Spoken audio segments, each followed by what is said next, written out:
آج ریختہ کے ہمارے اسٹوڈیو میں ایک بہت دلچسپ بہت منفرد شخصیت ہمارے ساتھ ہیں، جولیان بنیادی طور پر فرانسیسی ہیں، لیکن ہندوستان سے اور پورے برصغیر سے ان کا رشتہ اب تقریباً 20-25 سال پرانا ہے، اور یہاں انہوں نے یہاں کی زبان خاص طور پہ ہندی، اردو اور اس کے بنیادی لہجے، ان کی اندرونی آوازیں، ان کی ثقافتی جو خاموشیاں ہیں، ان سے اپنا ایسا گہرا رشتہ قائم کیا ہے جو کسی بھی مغرب کے رہنے والے کے لیے آج تک بہت کم ممکن ہو پایا ہے۔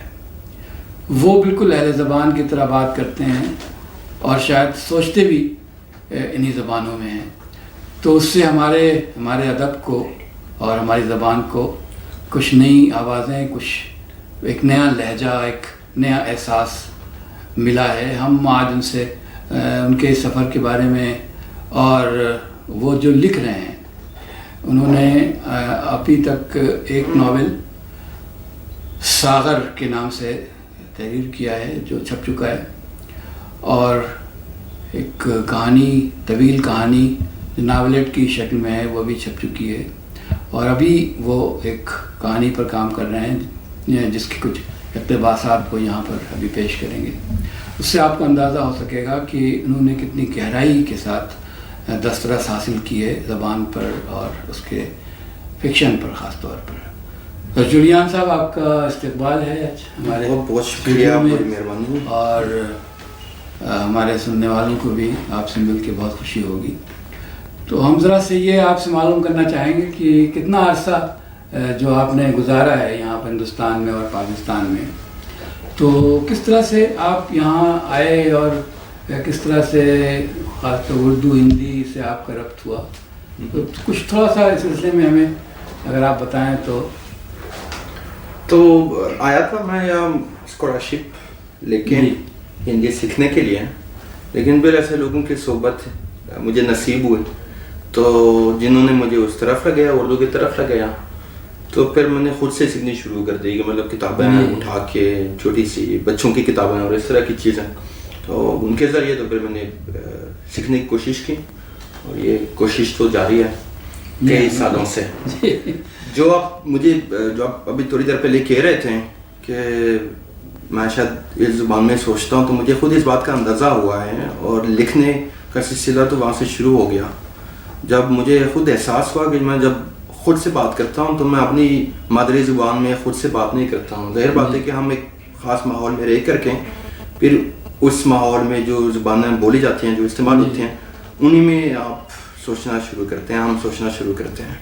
تو یہی سلسلہ ہوا جب مجھے لگا کہ بھائی میری مادری زبان میرے لیے ایک طرح سے اجنبی ہو گئی، اور ایک اجنبی زبان میرے لیے بہت زیادہ مانوس ہو گئی، تب مجھے لگا کہ بھائی اسی زبان میں لکھنا چاہیے۔ اسی وجہ سے کہ پھر میری رسائی تو بہت لوگوں تک ہو سکتی تھی، اور ایک تجربے کے طور پہ بھی میں نے یہ سارا لیا کہ اب دیکھا جائے کہ مانوس زبان میں آپ تخلیق کر سکتے ہیں، چیزیں لکھ سکتے ہیں، کہاں آپ کو دقت پیش آتی ہے، کہاں آپ کو لگتا ہے کہ یہاں وسعت ملی ہے جو شاید آپ کی مادری زبان میں نہیں ہوتی ہے، کیونکہ آپ اس حد تک اس سے واقف ہیں اور مانوس ہیں کہ اس کے اندر کوئی نیا گوشہ آپ کو نظر نہیں آتا۔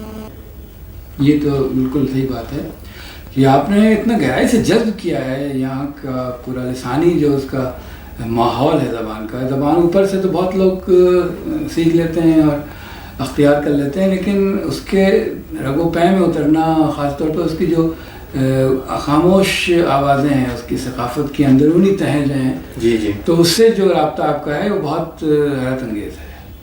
شکریہ، مہربانی۔ تو آپ سے بہت لوگوں سے آپ کے رابطے یہاں کے لکھنے والوں سے، خاص طور پر پاکستان میں؟ لکھنے والوں سے کم، عام لوگوں سے بہت زیادہ، اور لکھنے والوں سے ہے ویسے رابطہ، ان سے تو ملاقات تو رہتی ہے۔ ملاقات تو ان لوگوں سے ہوئی بالکل آخر میں جب میں نے لکھنا شروع کیا، اور جب ایک چیزیں چھپی میری، تب ان لوگوں کو کتاب کی کاپی دینے کے لیے تو میں ان کے پاس گیا، میں نے ان کے دروازوں پہ دستک دی، لیکن اس سے پہلے تو بہت ایسے لوگوں سے میری ملاقات رہی جو ادبی نہیں تھے، اور شکر ہے کہ میری ملاقات تو ایسے ہی لوگوں سے رہی. آخر میں تو میں ادبی لوگوں میں پڑ گیا ہوں اور مجھے اس وقت لگا کہ پھر میرا ایکسپوجر کچھ کم ہو رہا ہے. وہ ایک ایسا حلقہ ہے, میں کوئی تنقید نہیں کرنا چاہتا ہوں, لیکن وہ اس میں وہ ہے کافی تنگ, اور مجھے کچھ کمیاں نظر آ رہی ہیں, کچھ خامیاں نظر آ رہی ہیں اس میں. ایک بنیادی خامی جس کے بارے میں میں کسی سے بات کر رہا تھا یہ ہے کہ مجھے لگتا ہے کہ جو لوگ ادبی ہیں وہ ادب کے ہی رہیں, ان کی دلچسپی باقی شعبوں میں ہے ہی نہیں. فنون لطیفہ, مصوری ہو, مجسمہ سازی ہو, فلمیں ہوں یا کچھ ایسا, تو ایسا لگتا ہے کہ وہ خود اپنی حدود میں ہی بند ہیں, انہی حدود کے اسیر ہیں اور وہ نکلنا نہیں چاہتے ہیں. اپنی ایک خاص امیج بن جاتی ہے ان کی شبیہ. جی, اس میں پھر ان کی انائیں بھی بڑھ جاتی ہیں بہت زیادہ. تو آپ کا تو آپ نے کافی وسیع حلقوں سے, عوامی حلقوں سے اپنا رابطہ رکھا ہے. خانقاہوں میں آپ بہت جاتے ہیں وہاں پاکستان میں؟ نہیں, مزاروں کا تو میں نے چکر لگایا جی, کافی میں نے چکر لگائے ہیں, اسی وجہ سے کہ وہاں بیٹھ کر کے آپ کو احساس ہوتا ہے کہ آپ کی ذات ہجوم میں شامل ہوئے, بلکہ وہ مدغم ہوئے ہے ہجوم میں اور وہ ختم ہو گئی. اور وہ ایک جو آپ تجربہ کرتے ہیں وہاں پہ, جو آپ کیفیت محسوس کرتے ہیں, وہ ایک انفرادی کیفیت نہیں ہے, وہ ایک مجموعی کیفیت ہے, بلکہ ایک انفرادی کیفیت ہے جو کہ مجموعی کیفیت کا روپ اختیار کر لیتی ہے. تو کچھ وقت تو میں نے گزارا, لیکن میں سمجھتا ہوں یہ سارے مجموعی جو کیفیتیں ہیں جو آپ محسوس کر لیتے ہیں, وہی کیفیتیں تو آپ محسوس کر سکتے ہیں بس کے اندر بھی, میٹرو کے اندر بھی, کسی جان آبادی کے اندر بھی, کسی ریسٹورینٹ میں بھی, کہیں بھی جدھر بھی آپ کو بھیڑ مل جائے, جہاں پہ 3 لوگوں سے زیادہ مل جائیں تو وہاں آپ ایک ایسے تجربے سے گزارے ہوتے ہیں کہ جس کے اندر بہت سارے لوگ شامل ہیں, اور ان کی شمولیت سے اس تجربے کی گہرائی بڑھ جاتی ہے. فکشن لکھنے کا سلسلہ کب سے شروع کیا آپ نے؟ فرینچ میں تو میں تقریباً سمجھے کہ 10 سال سے لکھ رہا ہوں فکشن. پہلے تو شاعری بہت کی, 10 سال تک تو شاعری کی, تو اس کے بعد تو مجھے جب سمجھ آ گیا کہ شاعری میرے بس کا کام نہیں ہے, تب میں فکشن کی طرف آ گیا, اور اردو میں 6 سال ہو گئے مجھے تقریباً. پہلا آپ کا جو ناول تھا وہ ساغر صدیقی کے ارد گرد بالکل قائم کیا تھا آپ نے. بالکل. تو وہ یہ ایک بہت سے تجربے جو اس میں آپ نے دکھائے ہیں اور زندگی کے مختلف پہلو. جی. تو وہ بنیادی طور پہ کس طرح سے آپ نے اس کو کنسیو کیا؟ سب سے پہلے تو یہ ہے نا کہ میں کسی شعر کے بارے میں لکھنا چاہ رہا تھا ناول. اچھا. تو اب تو میں نے 3 لکھے ہیں. ناولت تو نہیں کہیں گے, مختصر ناول ہیں, ناولت, حالانکہ یہ لفظ تو مجھے بہت پسند نہیں ہے, لیکن خیر ناولت ہی لکھے میں نے 3 مختلف شاعروں کے بارے میں. تو ساغر کا یہ تھا کہ پہلے تو میں چاہ رہا تھا جون ایلیا کے بارے میں کوئی ناول لکھنا, یا مصطفیٰ زیدی کا نام بھی تھا میرے ذہن میں, اور ایک تیسرے شخص ہیں مجید امجد کی شاعری کو میں بہت زیادہ پسند کرتا ہوں. اور نہ جانے کیوں پھر میں ساغر صدیقی کی طرف آ گیا ہوں, اسی وجہ سے کہ ساغر صدیقی بہت پراسرار شخصیت کے مالک تھے. بہت ساری باتیں انہوں نے اپنے دوستوں سے بھی چھپائی, بہت ساری ایسی چیزیں ہیں جو لوگوں کو تو معلوم ہی نہیں ہیں اور کبھی معلوم ہی نہیں ہوگا. ان کی معشوقہ کون تھی, کیوں ملنگ بن گئے, پاکستان آنے کے بعد ان کے ساتھ کیا ہوا, وہ بہت ساری ایسی چیزیں ہیں. میں نے سوچا کہ یہاں پہ پھر آپ کے کریکٹر یا وہ آدمی جو آپ کے کریکٹر بننے جا رہے ہیں, انہوں نے آپ کو پوری اجازت دی ہے کھلواڑ کرنے کی.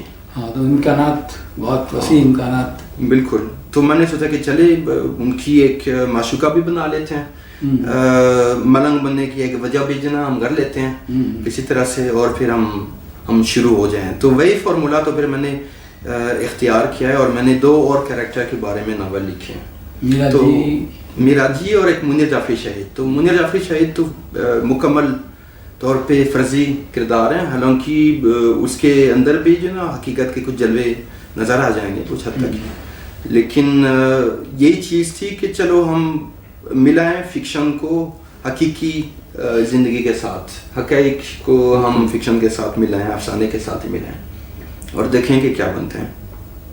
یہ ابھی جو آپ کا ناول جس کے اقتباسات ابھی آپ سنائیں گے, تو یہ ایک بڑا گھنا سفر ہے اس میں. جی جی. گھنے جنگلوں کا, اور جی. وہ باہر بھی جنگل ہیں, وہ اپنی ذات کے اندر بھی جنگل بالکل. ہیں. تو یہ ایک میرے خیال سے بہت ڈینس, بہت انٹینس قسم کا فکشنل ایکسپیرینس ہے.